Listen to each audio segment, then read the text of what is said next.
Hi hello అందరికి నమస్తే. నేను మీ జర్నలిస్ట్ రవీందర్. టాపిక్లోకి వెళ్ళడానికి ముందు నాదో రిక్వెస్ట్, మన ఛానల్ ఎవరైనా సబ్స్క్రైబ్ చేసుకోకపోతే కనుక తప్పకుండా సబ్స్క్రైబ్ చేసుకోండి, నాకు సపోర్ట్ చేయండి. సో టాపిక్ ఏంటంటే, ఆంధ్రప్రదేశ్ హోంమంత్రి వంగలపూడి అనిత గారు మాట్లాడినటువంటి మాటల ఎఫెక్ట్ కారణంగా మరి మేడం మాట్లాడితే మేడంకి కౌంటర్గా వీడియోలు మరి గతంలో ఏం జరిగిందనేవి కూడా చూపించాలి కదా.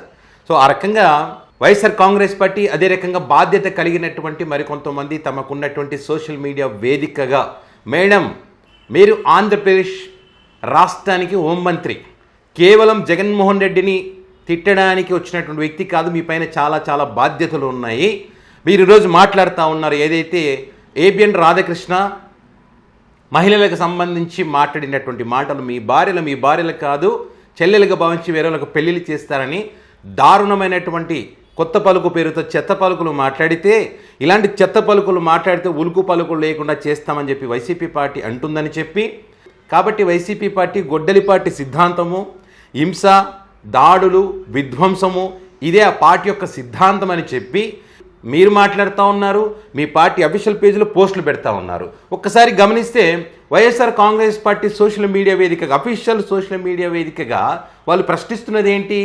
రాష్ట్రం ఏ రకంగా విధ్వంసానికి గురవుతుంది, రాష్ట్రంలో ఉన్నటువంటి ఆడబిడ్డలపైన ఏ రకంగా దాడులు జరుగుతూ ఉన్నాయి, వాటికి సంబంధించి ఎక్కడైనా మాట్లాడారని వాళ్ళు ప్రశ్నిస్తూ ఉంటే మీరు అది వదిలేసి జగన్మోహన్ రెడ్డి అంటే వైఎస్ రాజశేఖర రెడ్డి గారు చనిపోయినప్పుడు జగన్మోహన్ రెడ్డి ఎక్కడున్నాడు, తండ్రి పేరు చెప్పి ఆస్తులు సంపాదించుకున్నాడు, జగన్ గారు తండ్రి పేరు చెప్పి ఆస్తులు సంపాదించుకోవాల్సినటువంటి అవసరం వారికి లేదు.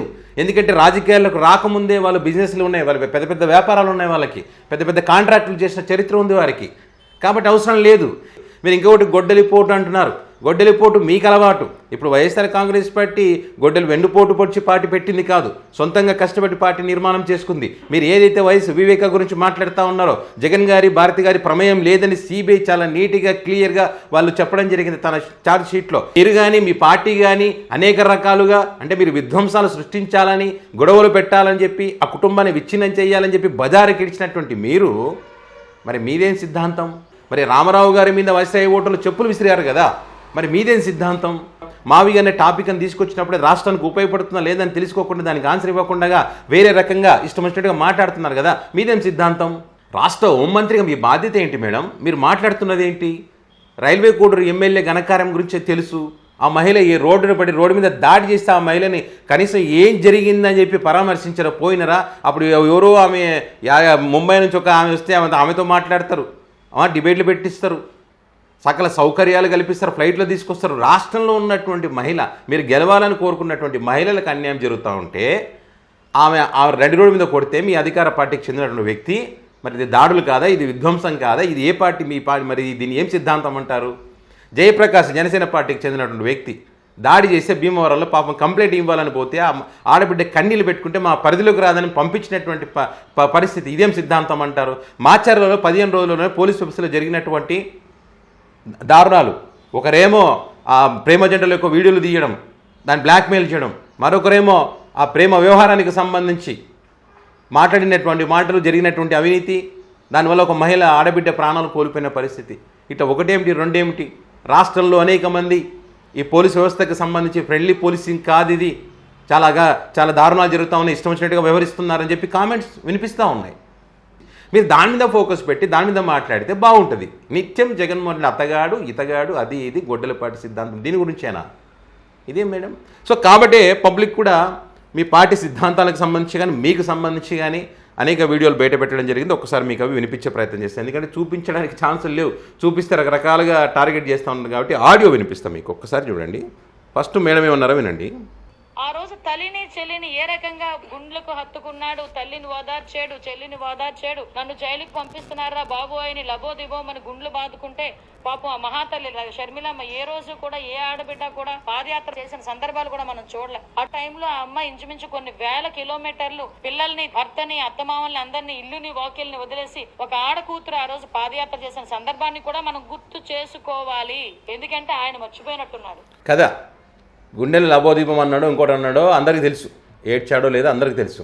ఏ రోజైనా సరే ఏడ్చిన చరిత్ర లేదు. చిరునవ్వుతోనే జగన్ గారు బయట కనిపించారు మనకు. సరే మరి బాగుంది, జగన్మోహన్ రెడ్డి గారు సరే దూరం చేశాడు, ఎల్లగొట్టాడు, అన్యాయం చేశాడే అనుకుందాం. మరి మీరు చెప్తున్న ఈ ఆడబిడ్డ గురించి మీరు గతంలో మాట్లాడినటువంటి మాటలు, పెట్టినటువంటి పోస్టులు దారుణాతి దారుణంగా వేరే వేరే వాళ్ళతో సంబంధాలు అంటగడుతూ మరి దాన్ని ఏమంటారు మేడం? మరి అప్పుడు ఎందుకో గుర్తు రాలేదు ఆడబిడ్డ అని చెప్పి, అన్యాయం చేయకూడదు కదా, తప్పు కదా అని చెప్పి అప్పుడు ఎందుకు ఆలోచించలేదు? గుర్తు చేసుకోవాలి. అదే అంటున్నాను నేను కూడా. మీరు మాట్లాడినటువంటి మాటలను మనం గుర్తు చేసుకోవాలి. షర్మిల గారిని ఏ రకంగా మాట్లాడారనే విషయాన్ని మీరు గుర్తు చేసుకోవాలి. ఎంత దారుణంగా వాళ్ళని అవమానపరిచామని గుర్తు చేసుకోవాలి. నడి రోడ్డు మీద వాళ్ళ వెహికల్ ఆపి సుట్ కేసులు తెరిచి బట్టలు వాళ్ళ పర్సనల్ ఉంటే కూడా బజార్ నుంచి వీడియో తీసినటువంటి దాన్ని కూడా గుర్తు చేసుకోవాలి. మర్చిపోకూడదు మనం. ఇంకో మాట అంటున్నారు, విజయమ్మ గారిని అధ్యక్ష పదవి పక్కన పెట్టించారు, అది చేశారు ఇది చేశారని చెప్పి. జగన్ గారి ఉద్దేశం ఏంటి? కుటుంబ పాలన అనేది ఉండకూడదు, కుటుంబ ప్రమేయం ఉంటే ఇది కుటుంబ పాలన అంటారని చెప్పి మీలాగా అంత కుటుంబంలో అందరికి పదవులు ఇవ్వకూడదనే ఉద్దేశంతోనే ఆ రకంగా వాళ్ళని పక్కన పెట్టాడు. కానీ అది ఏమైనా వాళ్ళ పార్టీని లాక్కొని వెన్నుపోటు పొడిచి చెప్పులు విసిరి అట్లా ఏం చేయలేదు కదా. ఈ ఆస్తికి సంబంధించిన వ్యవహారం కూడా కోర్టు పరిధిలో ఉన్న సంగతి అందరికీ తెలుసు కదా. అయినా కూడా మనం రాజకీయం చేస్తాం. పర్సనల్ విషయాలు జోక్యం చేసుకోకూడదని తెలిసినా వాళ్ళ గురించి మాట్లాడతాం. మరి మేడం గారు గతంలో ఇలాంటి అంశాలకు సంబంధించి ఒక ఇంటర్వ్యూలో ఏం చెప్పారో మీరు వినండి. అనిత గారు సొంత తన భర్తని జైల్లో పెట్టించి కుక్కను కొట్టించి చిత్రహింసలు పెట్టించింది, నిజమా కాదా? అసలు విషయం ఏంటంటే, నేను ఆ పదం ఎవడైతే అన్నాడో వాడిని ఒకసారి అడుగుదాం అనుకుంటున్నాను. ఎదురు పడితే ఏమైనా మా హస్బెండ్ వచ్చి నీతో చెప్పుకున్నారా, లేకపోతే నువ్వేమైనా చూసావా ఆ విషయాన్ని? ఒకటి మాత్రం క్లియర్ రోషన్, ప్రతి కుటుంబంలోని ఏదో ఒక సమస్యలు ఉంటూ ఉంటాయి, పక్కన పెట్టండి. ఒక ప్రైవసీ అనేది ఉంటుంది. అది సినిమా వాళ్ళకి అవనియండి, పొలిటికల్ లీడర్స్ అవనియండి, సామాన్య ప్రజలకు అవనియండి, వాట్ ఎవర్ మేబీ ఏదో ఒక ప్రైవసీ కాన్సెప్ట్ అన్నది ఉంటుంది. రాజకీయంలో ఎలా అయిపోయిందంటే, డైరెక్ట్గా ఎదుర్కోలేక, నన్ను డైరెక్ట్గా నేను అడిగిన క్వశ్చన్స్కి సమాధానం చెప్పలేక, అరే నేను అడిగిన దాని క్వశ్చన్కి సమాధానం చెప్పరా ఇడియట్ అని అడిగితే, మీ ఆయన అలాగంట కదా, మీ అబ్బాయి ఇలాగంట కదా, మీ బ్యాక్గ్రౌండ్ ఇదంట, ఎవడికి కావాలి అది? అదే అంటున్నారు మేడం. వైసీపీ స్ట్రైట్గా కొన్ని క్వశ్చన్స్ వేస్తే వాటి గురించి ఆన్సర్ ఇవ్వకుండా మీరు మీ కుటుంబంలో ఎలా అంట కదా, షర్మిలమ్మ అలా అంట కదా, విజయమ్మ ఇలా అంట కదా, వివేక హత్య కేసు గొడ్డలిపోటు ఇలా అంట కదా, వివేకం అంట కదా, అదంట కదా, ఇదంట కదా. మనం వాటి గురించి ఎందుకు, దేనికి ఉపయోగపడతాయి? మీరే అంటారు కదా ఉపయోగపడవు అని. ఎవరు చెప్పారు? ఏదో లోపల రూమ్లో జరిగిన విషయాలని మనం బయటకు వచ్చి చెప్తా ఉన్నామే, మన పత్రికల్లో మన మీడియాలో వేస్తూ ఉన్నామే. వాళ్ళు ఏమైనా డైరెక్ట్ వచ్చి చెప్పారా మీకు ఇది జరిగిందని చెప్పి? జరగకపోయినా జరిగిందని చెప్పి తప్పుడు రాతలు రాసి రాజకీయంగా లబ్ధి పొందుతున్నది ఎవరు? మరి దీన్ని ఏ సిద్ధాంతం అంటాం మనం? కాబట్టి పబ్లిక్ మర్చిపోరు. మీరు మర్చిపోయినా పబ్లిక్ గుర్తు చేస్తూనే ఉంటారు. ఇప్పుడు గుర్తు చేశారు. ఇంకొక వీడియో చూపిస్తా, వీళ్ళకి సంబంధించిందే, వీళ్ళ పార్టీకి సంబంధించిందే. ఆయన మర్డర్ చేశారు దారుణంగా. మీరు అప్పుడు వెంటనే ప్రెస్ మీట్ పెట్టి లేదా నేను రాజీనామా చేస్తాను ఈ పార్టీలో ఎందుకు అనలేకపోయారు? చేసేసాక ఈ కారణంగా చేశారా? ఈ కారణంగానే చేశా. రంగాన్ని చంపినందుకు ఈ కారణంగానే చేశా. ఇవాళ రాత్రి చంపేశానండి. ఆ మర్నాడు రాత్రి కూర్చుని ఆలోచించుకున్నాను. ఇది తెల్లారేటప్పటికి నాకు తెలిసిందండి నైట్ జరిగిందని. ఆ రాత్రి కూర్చుని ఆలోచించుకున్నానండి. కొంతమంది స్నేహితులతో మాట్లాడానండి. ఆ నెక్స్ట్ డే మార్నింగ్ వెళ్ళిపోయి రాజీనామా చేశా. అంతే. రాజీనామా చేసిన వెంటనే చంద్రబాబు నాయుడు గారు వచ్చాడు, బతిమాలాడు.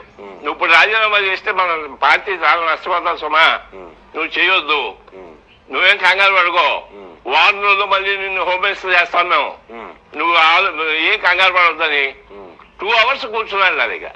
ఇప్పుడు ఆ 2 hours లో ఈయన తోడుపాటు వచ్చిన వాళ్ళు ఈ రాధాకృష్ణ గారు వచ్చాడు, ఆంధ్రజ్యోతి రాధాకృష్ణ గారు, ఈయన తోడుపాటు ఐ వెంకటరావు వచ్చారు. వాళ్ళతో కూడా సాక్ష్యం ఉన్నాయి, రాశారు దాంట్లో.